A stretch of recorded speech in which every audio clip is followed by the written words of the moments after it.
P, so it will precipitate first. That's probably good enough. This just means it's less soluble, that's all. Okay, less soluble. Okay, here's a question. So that's the concept with fractional precipitation.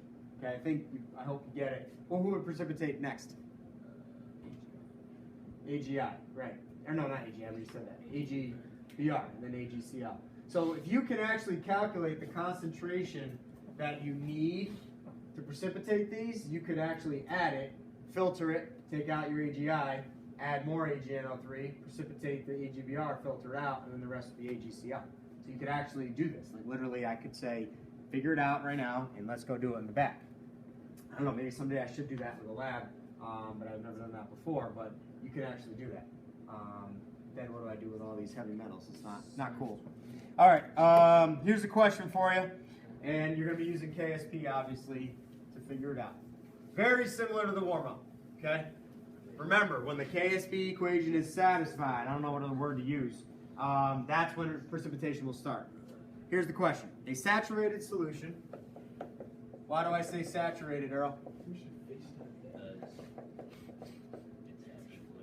Good. Saturated solution contains 0.01 moles per liter Ag plus ions and 0.02 molar Pb plus 2 ions. When Cl is added, well, they say Cl, I'll make it more realistic. When NaCl is added,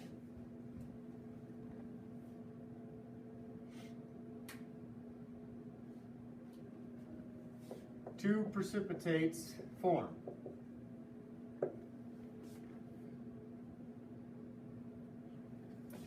I guess I have to give it to you here. KCl, KSP, otherwise can't do this, is 1.8 times 10 to the negative 10.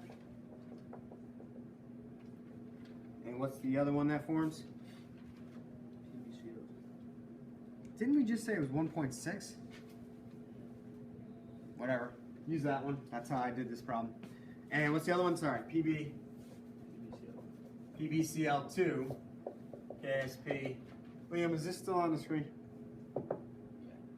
1.7 times 10 to the negative 5. So there's your two precipitates. Here's your two questions. Well, three questions technically. Which salt precipitates first? That's easy. And then the next two questions. So who precipitates first? And then that would be part A. And part B would be calculate the Cl minus concentration needed to precipitate each salt. So again, part A would say which one precipitates first, justify your answer. That one's easy. Then the next part is kind of two parts. Calculate the Cl minus needed to precipitate each salt. So how much chloride ions, or how many chloride ions per liter, right, molarity. And that's where you need the KSP equation. Again, when the KSP equation is satisfied, so all the concentrations fit the KSP equation, or equal to KSP, I would say, that's when precipitation starts. So go ahead, see what you got.